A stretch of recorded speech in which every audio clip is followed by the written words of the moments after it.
Tumaas yung inflation mga kababayan. Paano niya yan, Mr. Maravillas? Pag ganyan na niya, Mr. Maravillas, may issue na naman yung mga nausog para siraan yung ating Pangulo. BBM! BBM! Yung mga taga-nausog mga kababayan, may inflation, walang inflation, may magandang gawin yung ating Pangulong Bongbong Marcos. Laging maninira po. Kasi yun ang natura po nila. Pero don't worry po mga kababayan. 16% na lang po ang naniniwala sa kanila. 36% sa ating Pangulong Bongbong. Nagbabagang mga balita at pagtalakay sa mga isyu na lipunan. Opinyon, para at paglalantad sa katotohanan. What you see is what you get. Unisan. Yan po ang yan po ang result ng latest survey sa Okta. Yan 36% supporting Marcos, 16% na lang po kay Inday at sa pamilya Duterte. Yan ang latest po. June 29 to July survey na ginawa po ng Okta Research. Maingay lang po sila. Alaman maniwala po sa kanilang mga pinagsasabi. At yung inflation po, naintindihan ng ating mga mamamayang Pilipino. Kasi global po ang inflation at tinatamaan tayo ng kung ano-ano mga krisis. Ang global crisis po natin, may mga kaguluhan, tuloy-tuloy yung gira sa Middle East nga po, sa Israel lalo na. There is now a threat of a regional war, mga kababayan, that could affect the prices ng petroleum sa buong mundo. Ayan po yung balita ngayon. US and allies prepare to defend Israel as Netanyahu says it's already a multi-front war with Iran. So there is a threat mga kababayan na mag-escalate to a regional war sa Middle East mga kababayan. Lalo pang magpapalala sa krisis sa buong mundo. Could affect the prices ng mga petroleum products na apekto din po sa presyo ng mga pangunahing bilihin. Kaya may inflation po tayo. Naintindihan niya ng ating mga kababayang Pilipino. But ibigay ko muna sa inyo mga kababayan yung kwento dito sa GMA. Yan ang sabi rito na pwedeng pagpista na naman po ng mga nausog.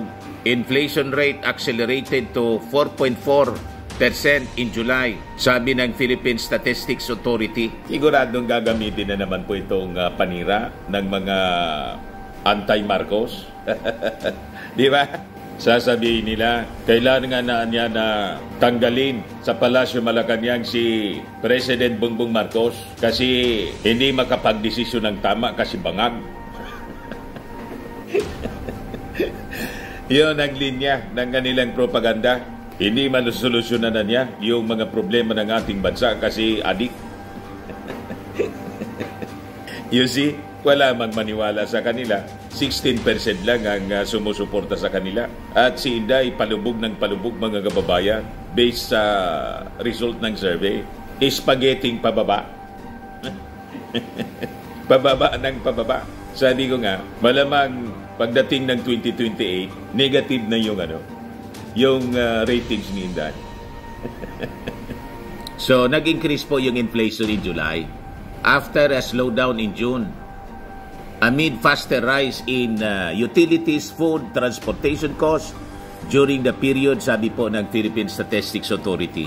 So, sabi po ni PSA Chief Claire Dennis Mapa, yung inflation na niya which measures the rate of increase in the prices of goods and services accelerated to 4.4% last month, faster than the previous month's 3.7% rate.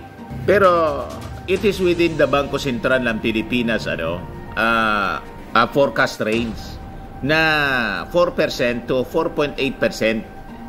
So sabi niya, yung pangunahing dahilan niya ng mataas na antas ng inflation nitong July 2024 kaysa noong Hunyo 2024 ay ang mas mabilis na pagtaas ng presyo ng housing, water, electricity, gas, other fuels sa antas na 2.3%. mula sa 0.1% in June, sabi po ni MAPA.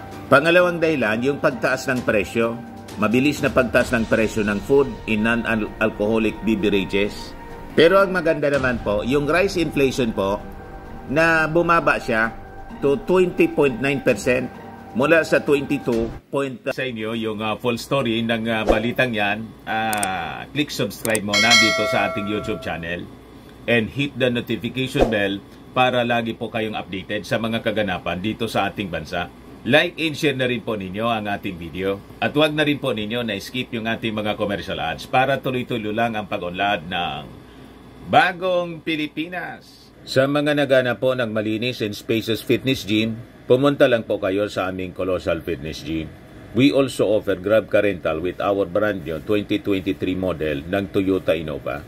We also accept booking for those who are planning to travel via PAL, Cebu Pacific, and other airline companies, local and international, and bills payment for Meralco Bills, Aleco Bills, PLDT, etc. Ang Colossal Fitness Gym is located at 3rd floor Security Bank Building, Lanco Business Park, Legazpi City, Albay. For inquiries, look for Gilon Maravillas. Contact number 0966-802-0949. Yan po yung aming Innova. Lagi na pong matao sa amin.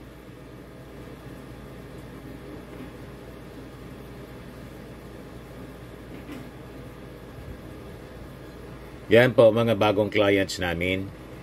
Napakaganda at colorful at napakalinis ng aming gym po. Pati mga foreigners po pumupunta sa amin, mga British tourist po sila dito sa Legazpi. Na-set up na rin po yung aming mga brand new gym equipment.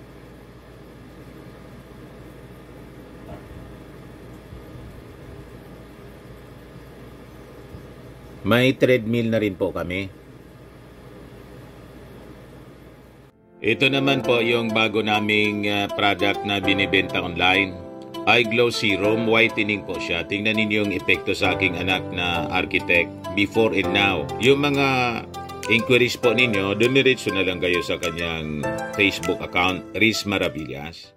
Ito naman po, Firmax Firming and Lifting Cream, pinapahid po sa mga pulses in affected area. Mainam po sa paninigas ng mga kaso-kasuan.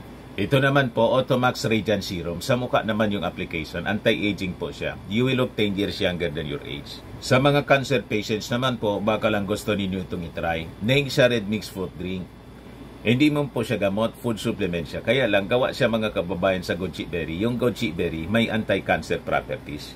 O ngayon, yung mga inquiries ninyo, dumiretso na lang kayo sa aming messenger sa Facebook para masagot namin agad. Ayos pa? Ayos na ayos niya, Mr. Maravilla. 5% in June. So sabi naman po ni NEDA Secretary Arsenio Balisacan na ang ating pamahalaan is implementing crucial interventions to support the most vulnerable sectors and ensure food security amid the ongoing La Nina phenomenon at saka yung higher inflation recorded in July 2024. So yun ang binibigyan natin ng emphasis. Yung gobyerno po, hindi po natutulog. Ginagawan po ng paraan na yung impact ng inflation sa ating mga mahihirap, sa mahiyaman po, walang problema yung inflation. Sa mahirap man lang po ang tama. Kasi yung mahirap, walang pambili. Di ba? Yung mahiyaman, wala man yan, nakapagasto sila ng kahit magkano. Walang problema sila sa pambili ng pagkain at mga pangangailangan nila. Kaya nilang magwaldas. Diba? Kumakain nga sila sa mga mamahaling restaurant. Yan concern ng ating gobyerno, siyempre, yung mga mahirap. So may mga ginagawa pong interventions. Ito yung dapat bigyan natin ng atensyon, mga kababayan, para hindi makaporma yung mga mapanira sa gobyerno. Ito yung burubantay nila. Kaya yung mga Marcos loyalist na 36%, huwag nating ayaan, mga kababayan ko, na mangibabaw yung pag-iingay at paninira ng mga DDS. 16% lang sila. Kaya yung pakiusap ko sa inyo, itong mga vlogs ng mga vloggers supporting the administration, Marcos administration, lagi po ninyong isusupport. I-viral po ninyo. Ang gagawin lang po naman ninyo, mga kababayan, na tulong sa amin, i-share ninyo sa inyong mga kaibigan. sa mga group chats ninyo para hindi makaporma yung mga DDS. Very active po yung mga DDS kasi suportado ng China. May creeping invasion ng China rito sa atin. Mamaya ibigay ko sa inyo, pero unahin ko muna ito. Walang tigil sila, mga kababayan. Kaya gusto nilang iupo si Inday. Kaya importante magtulong-tulong po tayo, mga Marcos supporters. Marami tayo, 36%. Supporting Marcos, 16% lang, ini mga lati. Yung mga DDS, pagkatapos, patatalo tayo sa mga kwento nilang paninira. Huwag kayo na, huwag ninyong ayaan mangibabaw yung pag-iingay po nila, mga kababayan.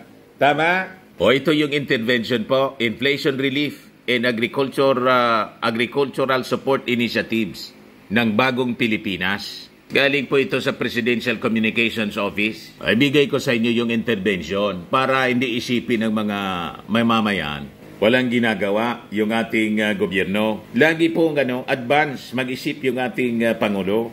Alam na niya. Matik siya po. Meat inflation increase driven by faster inflation in pork, 5.9% from 3.9%, which further accelerated due to slower import arrivals and an uptick in active African swine fever. So may mga bagay na hindi natin kontrolado.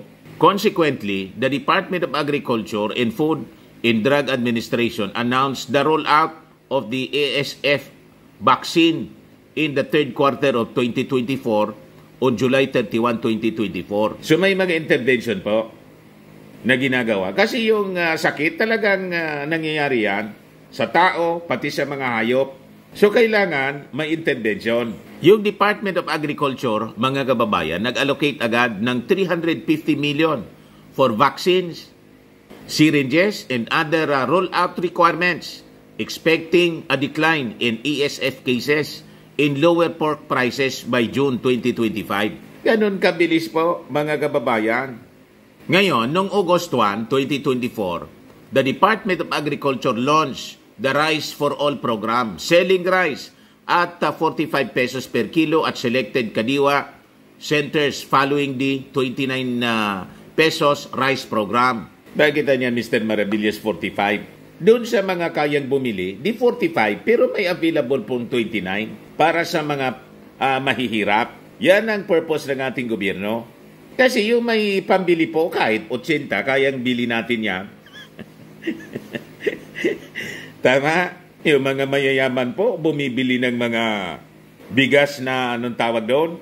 Brown rice, ang mamahal, 90, 80 pesos per kilo. Healthy rice, kasi may pambili sila. Ano ang problema sa may pambili? Sa walang pambili, iyon ang ina-address ng ating gobyerno. Ito po, to aid farmers and fisherfolk affected by Typhoon Karina, the Department of Agriculture and Bureau of Fisheries and Aquatic Resources will provide seeds, biocontrol measures, fingerlings, fishing gear, and utilize the Quick Response Fund, QRF, and funds from the Philippine Crop Insurance Corporation. Ganun po, mga kababayan, ang bagong Pilipinas. Mabilis gumalaw para solusyonan yung mga problema. Hindi yung ikomplika yung problema. Yung mga nausog, laging bukang bibig po, problema. Pag walang problema, gagawa sila ng problema. Sila yung gumagawa ng problema.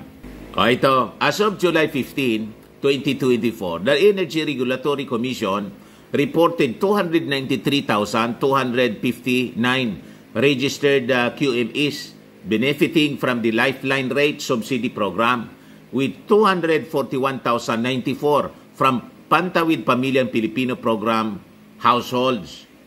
To assist farmers amid increasing fuel prices, yung ating Department of Agriculture will provide 510 million pesos in fuel subsidies to crop, livestock, and poultry farmers, with an estimated 160,000 farmers receiving over 3,000 in fuel assistance from August to September 2024, depending on Dubai crude oil prices. Kita ninyong ginagawa ng gobyerno? Si Inday po, ang inubos in 2 years, mga kababayan, sa security lang niya. Sabi ni Larry Gadon, 500 million pesos.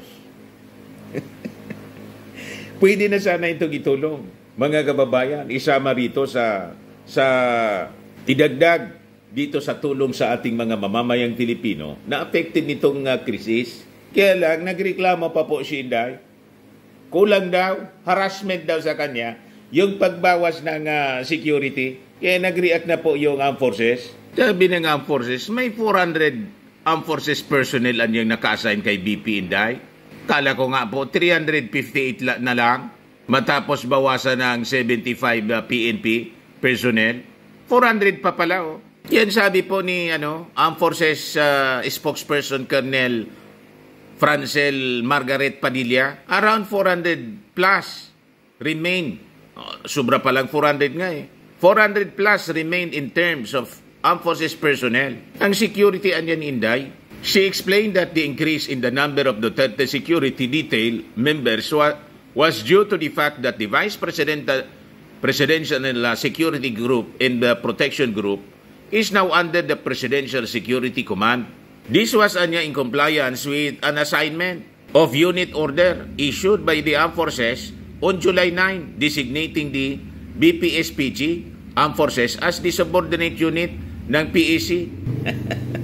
Baseless po ang pagtantrums ni Inday. Nasubrahan, mga kababayan, sa pagka-spoil. Kita ninyo? Ngayon, basag na basag yung mga propaganda ng mga nausog. Imagine, sabi ni Larry Gadon, 500 million, half billion plus. Inubos, mga kababayan ni Inday, sa security lang niya.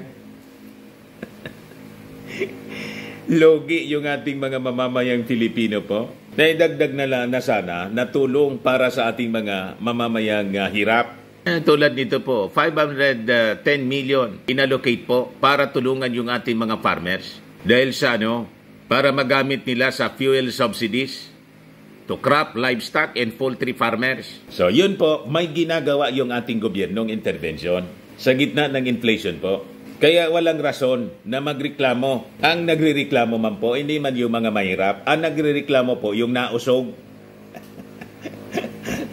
Ginagamit nila itong mga isyong ito para siraan yung ating Pangulo. Pinalalabas nilang inutil yung ating Pangulo kasi bangag.